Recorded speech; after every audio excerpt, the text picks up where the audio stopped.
so cutesy. What's good, y'all? Girl Fats. I hope you guys are doing well. Today we have an amazing special guest in the building. Okay, she is a digital content producer, a radio presenter, a podcaster. We have the amazing Renu Chopra in the house. Woo! Thank you so much, Fats, for having me. It's such a pleasure to be here. I want to say thank you so much for even coming to my platform. Like, I know you have a very busy schedule. I was thinking earlier, it's mad because I'm so used to talking to people like this, like you're in your shoes. So doing it the other way around, I'm like, oh my God. That's why I said to you, can you tell me what you're going to tell me? You're used to being the interviewer rather than being the guest. Yeah, exactly. Yeah. 100%. Sometimes you gotta go for a change, you know? Sometimes you gotta spice it up, mix it up a little bit. Sometimes you need the spotlight. 100%. But first off, I would like to say, how are you? How are you doing? Yeah, good. I'm okay, actually. Lots of things going on, but I can't complain. I feel like I'm in a fairly good place at the moment. We love to hear that. I know you've just come back from France from your solo holiday. What was that experience like for you? And like, did you enjoy it? Was it your first time going on your solo holiday? Like, what was that like? It was, I feel like I've said this to so many people who've asked me, but it was honestly the best trip. Like, it was hands down one of the best holidays I've had because it was just so freeing to go on my own. I've always wanted to go away on my own, but it was just the circumstance. I had a few days off and I was asking a few people, do you want to go away? And they were all like, no, we're busy, da da da. And I was planning to go away with my mum, and then she had turned up so busy. So I nearly just carried on working. And then I just thought, why do I need to wait for somebody to be free? Like, honestly, I could just go on my own. And so yeah, I just did it. And then I literally did anything that I wanted, whether that was eat food that other people might not want to eat, or eat at a certain time people don't want to eat, or go to certain very touristy things. I did the touristy things. Like, I went and bought a beret, went up the Eiffel Tower, met so many people. Like, we are on our own, like, through this journey of life. So if we can actually spend some time with ourselves and actually learn about ourselves, you actually grow to know you quite like your company, and that's so important. I think it's so important, and there's not many people who do that enough, I think. So anyways, I could blab on about Paris. Paris was, it was amazing. Recommend it to anyone. You've got to build it up. Like, you can't just expect yourself to, I think I've always thought about going away on my own, but if I did it, say, a year ago, I might not have been able to do it, and I might not have been in the same frame of mind if I did it a year ago. But I'd build it up. So first, go for a meal by yourself. That's like the first thing, I think. And once you start go for a meal by yourself, you'll actually want to go, and then you won't fear being on your own in that situation. And then go a step further. Like, I love going to gigs on my own now because I meet so many people who are into the same music as me. Like, I don't have to rely on my friends to like the same stuff to go with me. Like, I can just go and then find people there. And if I don't find people there, that's fine as well. Like, I just had a good time. So build it up. Don't expect yourself to just go on holiday upon yourself. Yeah. And there's way more people doing more on their own than I have. I've only just done one holiday, so hopefully I can kind of challenge that and push it even more at some point. But don't get me wrong, I like people's company, and I do have friends and I like being around people, but sometimes I just think it's just freeing. Like you said, it's freeing. You get to do whatever you want to do. You don't have to wait, so and so wants to go there, so and so wants to go there. It's like you're doing your own. When you're young, you always have some sort of idea of where you want to be, or what you want to be, or what you want to be when you're older. Well, for some people, for some they don't. You know, like, you always have an idea, like, that you were gonna be a radio presenter. Like, did you have that in your mind that, yes, I'm gonna be a radio presenter when I'm older? I never thought I would do that. No, not at all. If you asked me when I was younger, never. I mean, but I've always loved radio. Like, I've always I used to listen to radio more than I actually would watch things. Like I'd listen to music, will listen to radio more than I would probably watch TV, because it was just, I was just always really in awe by it. I remember first thing I do when I wake up in the morning was either put on the radio or put on some music. Like even still, I have to. So, but radio for me was actually something I fell in love with at uni.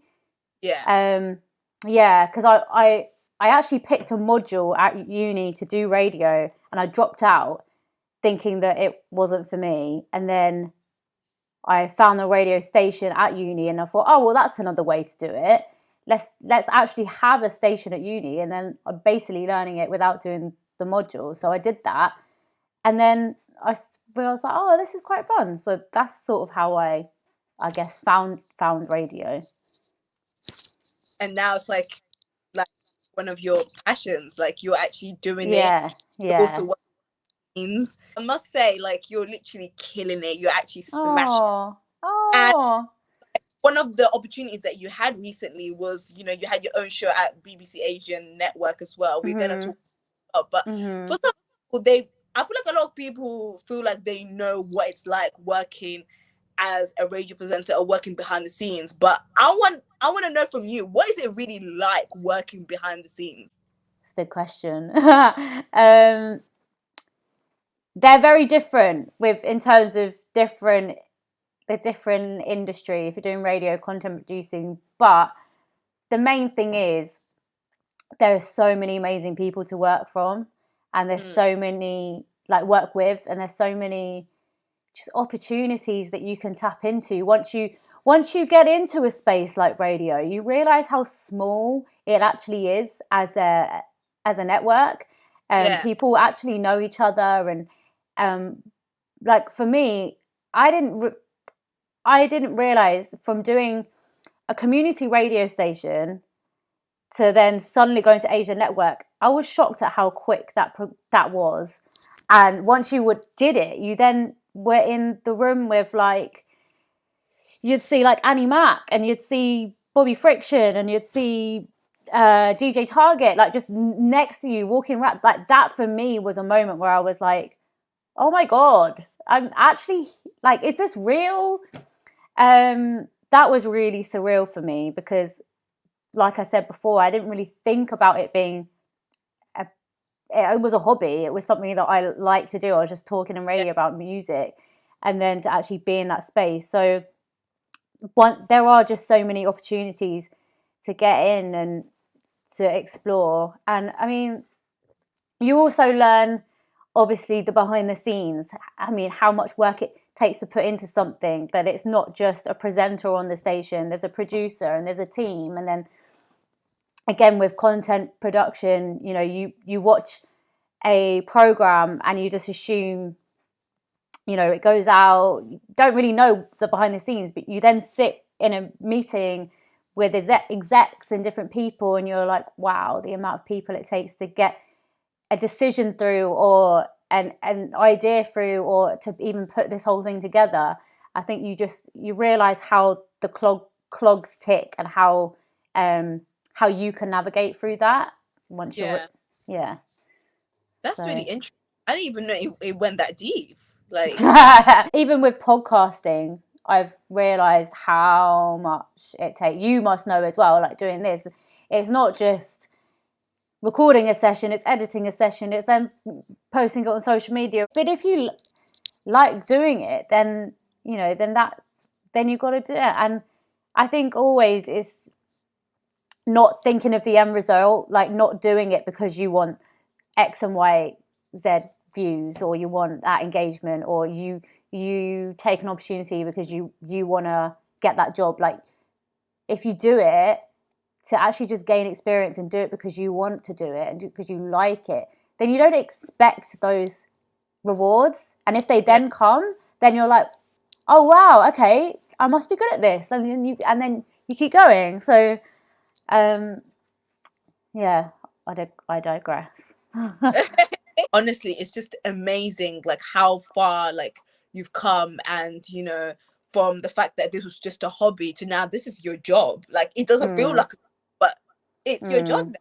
You're working with different people, you're networking with different people. I mentioned before that, you know, you had your own show at BBC Asian Network, whether you were like showcasing different R&B flavors, giving that R&B flavor for us, and you're also showcasing up and coming new R&B artists as well. How did that opportunity come about, and what was that experience like for you? Even though it was short, but what was that experience like? Because this is huge. That is very huge. Yeah, it was, and it was.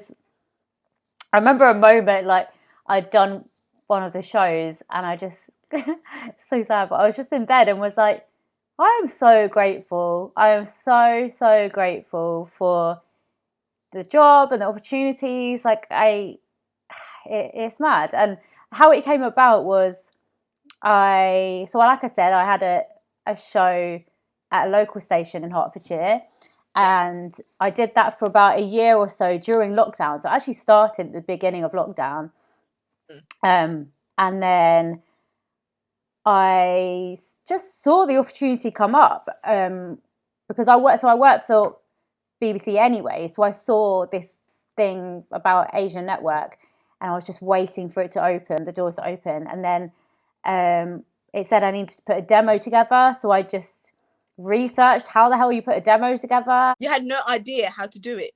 No, I didn't know.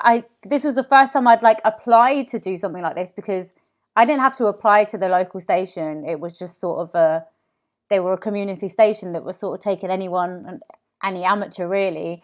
So this was the first time I'd made a demo. I was like YouTubing the hell out of how do you make a demo for radio.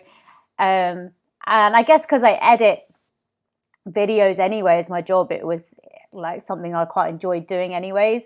Yeah. So I put together a demo, and then I uploaded it, and then waited, and then about a month or so I got a call, and it was this guy saying he was from Asian Network and he really liked my sound, and they wanted to offer me one of the roles on the station for Represents. And I literally was like, got off the phone and I just screamed. I was like, my God, me! So yeah, it was just an amazing feeling. And it's, you know, even being there, going in there, and like I said, seeing and chatting to people who I've listened to on radio for so long. Like Yasmin Evans is someone to me who I like love hearing her show, and to get to see her in the booth and just to be in the same space as somebody and realize actually this is possible. Like if I want to do it, it's possible. And then I got to get on a few of the other people's shows. So part of the package is they try and get you on other shows. So Bobby Friction, he's like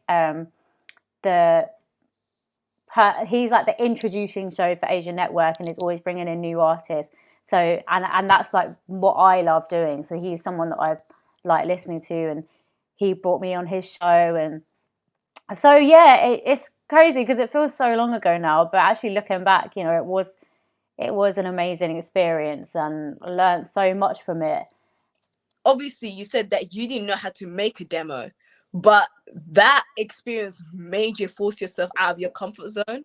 So it was like, oh, I really want this, so I'm gonna go after it, and I'm gonna research it, and I'm gonna make it happen. And you literally got the role. So yeah, I mean, like if you want it, it is possible that you can.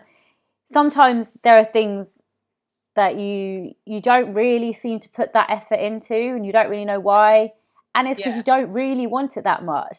And when you do put that effort in, it's because your mind or your body is telling you actually this is something I want to do. So yeah, I just sort of looked it up, and there's so much information out there. I mean, I think the biggest thing that you learn from doing radio is about finding your voice on radio, because it is a daunting thing. You know, I was going on national radio. I was going from literally community radio station where I had no idea if anybody was listening. I think it was probably like my mum was like my mum and dad were the regular listeners.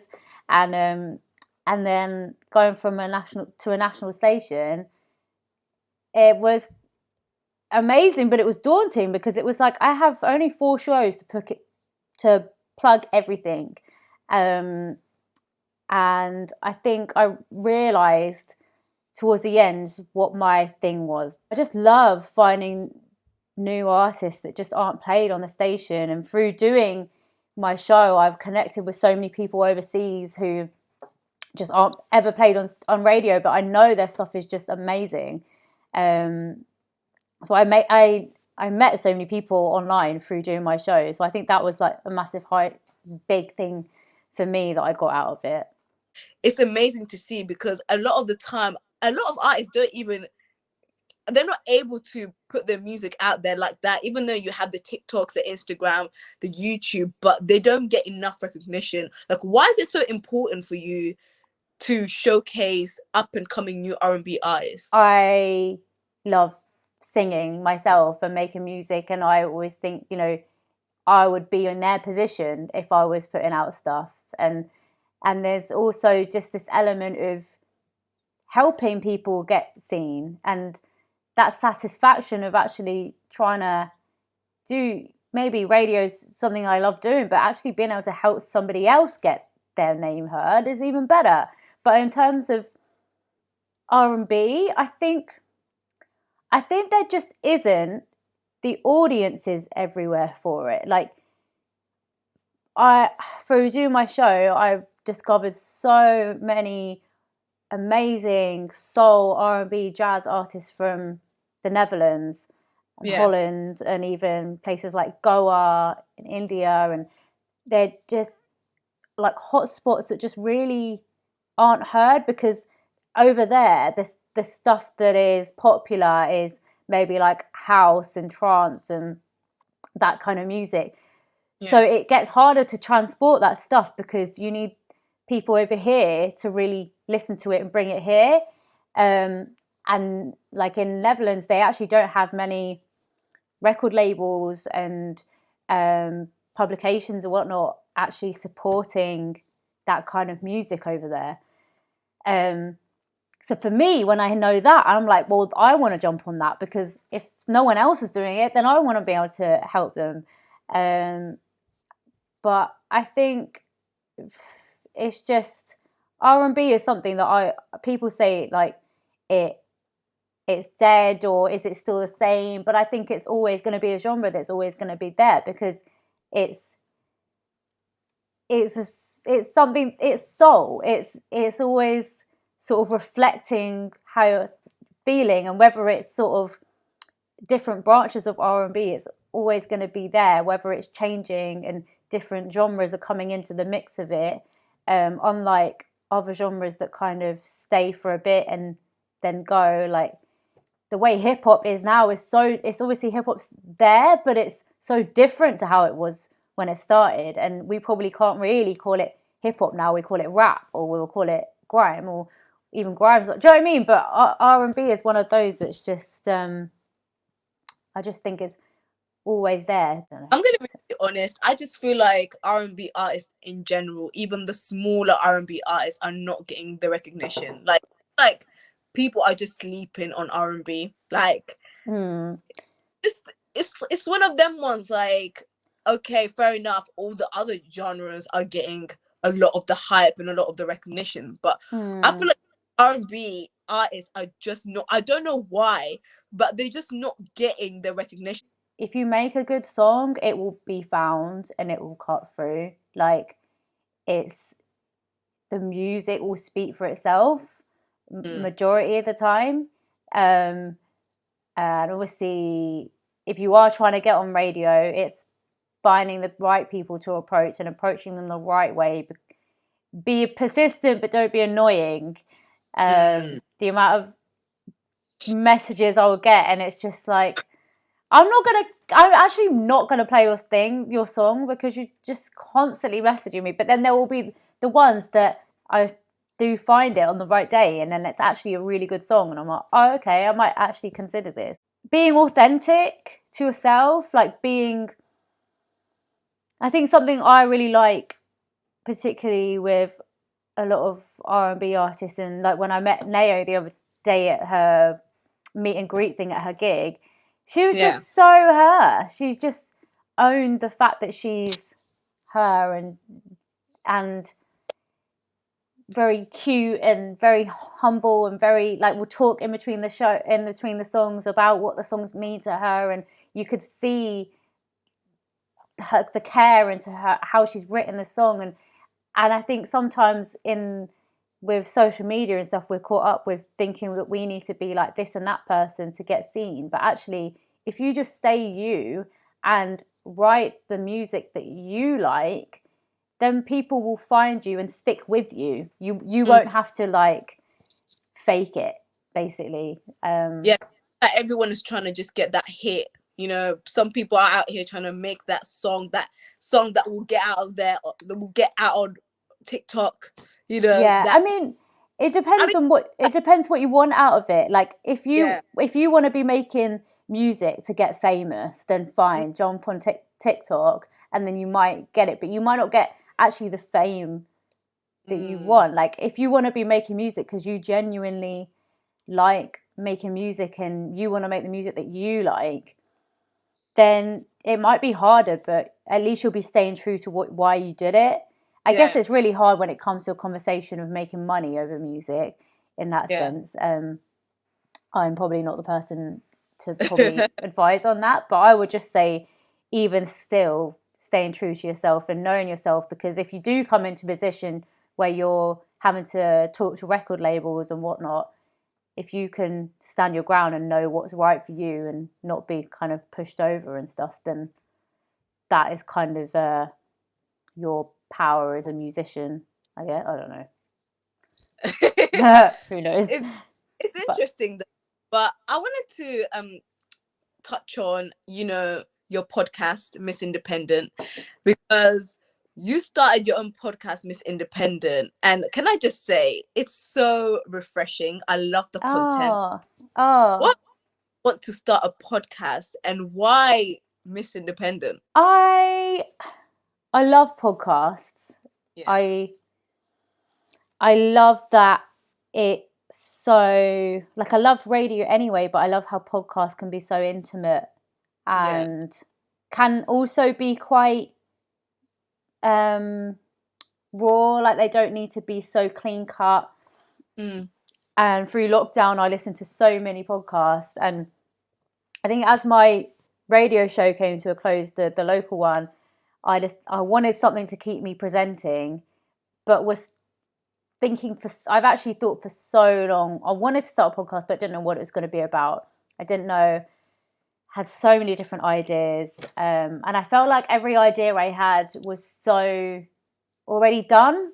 And then similar to what I was saying about musicians and being authentic, I literally thought to myself and wrote down a piece of paper, what is it about me that I could talk about? And what is it that kind of aligns with my values? And also I wrote down who would I want to talk to on it, and all of the people that I wrote down were women. And I thought, well, why are they all women? I was like, because I'm inspired by these women, and I am always on this journey to be independent and be more independent. Like from a young age, I was always sort of, my parents weren't always around, and I had to kind of be on my 2 feet from such a young age. We always had like babysitters looking after us. I barely would see my parents for a lot of time, and you know, and that taught me to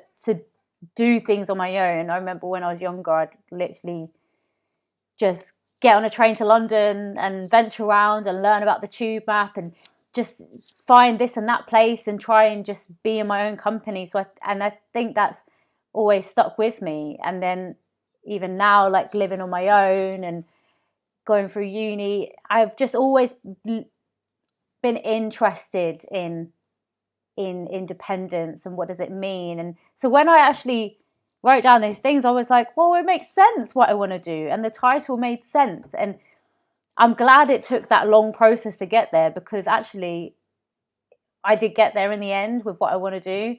And each episode, I feel like it's so different, and a different way of approaching things, and I like that I can have these really sort of interesting discussions with women and find out about them, and they also inspire me then in my journey. And I think now what I'm hoping with it is for it to help other people who are interested, other women who are interested in how they can be more independent and kind of inspire them and empower them. So yeah, I've got some really interesting episodes coming up. So I'm excited. So yeah. I feel like a lot of people might be codependent or dependent. So when they listen to a podcast like yours, it'll be like, wait, hold on. I can actually do it by myself. Like, I don't need nobody, you know? Yeah, and I think through doing it, it's also made me rethink what actually independence means to other people. And through doing so, people have said, I can still have a partner and still be independent, or I can still run a business with my best friend, but still be independent, because we're very different in the way we think, and we can work on our own, but we learn to work together and find our independence that way. And actually, I have to then rethink, oh, okay, this is interesting because that's different to me. And so when people listen to it, don't feel kind of afraid, or like you don't resonate with all of them, because maybe they don't tell exactly the story that's yours, but you can maybe learn from how just different perspectives on the way people are doing things. And then there should be little nuggets and how, which you can maybe take from it. So like the last episode I did with fitness instructor Amy Yates, and it was all about finding the right fitness routines. I found that I'd lost my independence in my fitness journey. Like I wouldn't know what to do in the gym. I love kind of working out, and that's a big part of sort of my mental health and just a thing that I need to do, but to keep me going. But sometimes if you don't have a plan, it can be really hard to know what to do. So that episode, she gives some really useful advice for other people who might be feeling a certain way. Other than being a digital content producer and being a radio presenter and being a podcaster, you're also a singer. You've got an amazing voice, okay? I don't know if you have an amazing voice. Like, did you ever of pursuing a music career at one point in your life? Oh yeah, always. What's holding you back? Do you know what? It will come eventually, maybe. Who knows? It's like one of those. I have so many things that I would be doing, and I think it's, I guess, building the right toolbox and the confidence in doing so. Like I've performed like busked locally and performed in bars, and I love that. And I've always loved singing, and I've always loved performing, but everything else just kind of happened around me. Like uni happened, I ended up going into media, and then got into the BBC, and like all these things happened, and then like music kind of had to take a different turn. So radio helped me still connect with music in a different way. But I would hope, I'm always writing stuff, like always, nearly every other day. But it's putting it together, and maybe eventually we'll have something. I say maybe we will eventually one day. Like it's a goal for mine, but you can't have everything at once, I guess. So now, my favorite covers from you: Fantasia, When I See You, Valerie, House, your mashup cover. Drake, oh my god, these are old. Oh yeah, my old Instagram. Fire. You might need to drop us a single or a tune at some point. What do you think? Okay, maybe this is the push I need. Because you can hold me accountable. I need to hear a single by next year. I need to hear a tune. Like, I want to ask you: Are you one of them ones that like R&B, but you like R&B with a bit of Afrobeat in it? Because that mashup with Drake, Rihanna, and Rotimi, I was like, yeah, I do love my Afrobeats. I like any. To be honest, I will sing you a country song if you want, or I'll sing a classical song. Like I'm not like defined by one thing, but I do love. I think if I was to sing, if I was to have a single of some sort, it'd probably be more R&B, soul kind of thing. Yeah, but I do love Afrobeats. What's your ultimate tune? What's your ultimate R&B tune right now? Like a tune that you can't stop. Easy. Thames, Avoid Things. Oh my god, I love Thames. I love Thames. That song,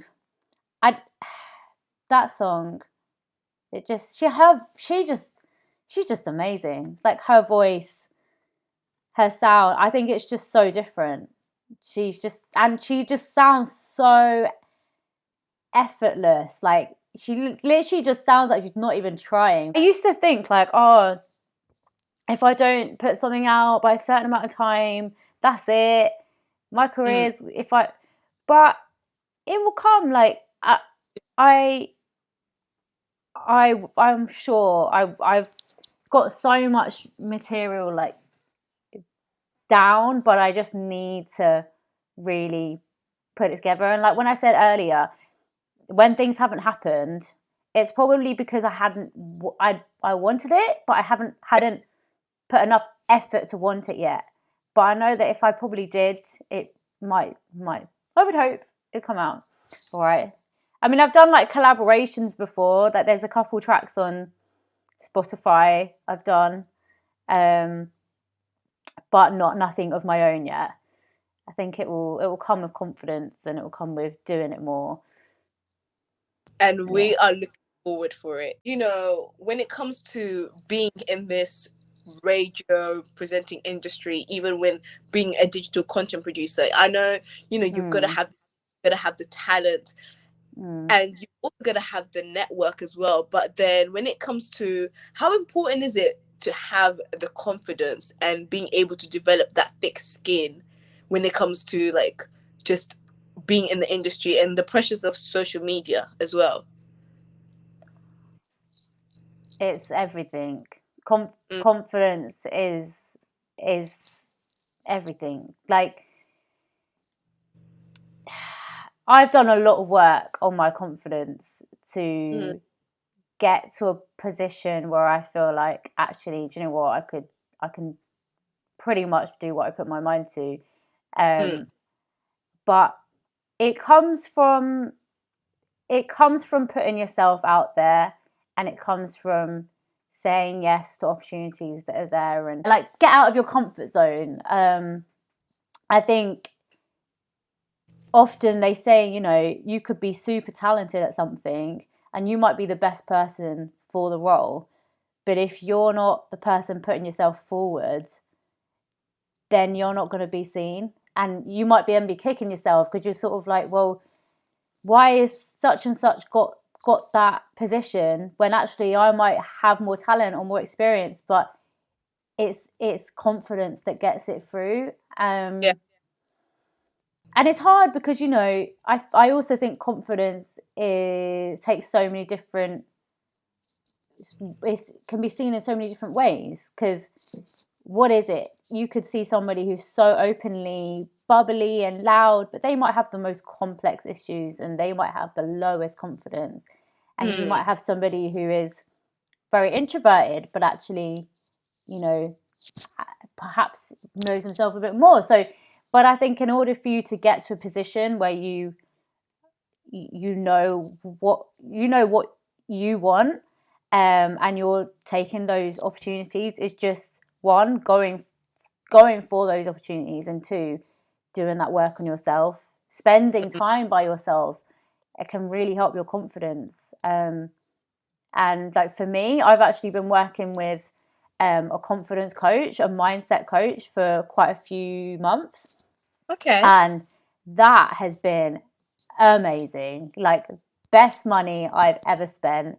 I'd literally say to anybody should do it, because you learn so much from it. You learn how your mind works. Like if you're in a situation and you get pent up, or you don't know why you're reacting, you can know why exactly you react to that. And sometimes when you know how your mind works, you're like, I know how to deal with the situation now.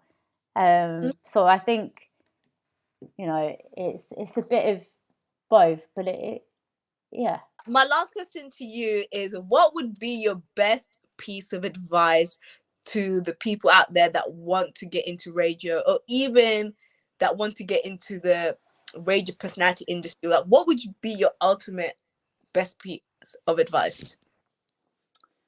My ultimate best piece of advice would be, it would be to like I said, say yes to opportunities that are there. Put yourself, if you want something, really put yourself in that seat and you can get it. Like, if you want it, you can get it. There's nothing stopping you. For me, when I was at uni, I did so much work outside of uni, to so much experience. That I hated editing. Like, I avoided the edit suite, never liked it. And now my job is in editing and I love it. Like, you can actually, those fears, you can change it by doing the work. And it's amazing how far you can learn and push yourself. So I would say, just because you feel like you're not the right person for it, or you can't do it, get that out of your head, because you can. Because like radio, for me, I didn't think that I could, and then you actually find yourself in that seat, and you're like, do you know what? Radio can be for anyone. You hear on stations, there's so many different types of presenters. You could be a daytime presenter, you could be an evening presenter, you could be someone on smooth radio. Like, so different types of radio. You could be on chat, you could be politics, whatever it is.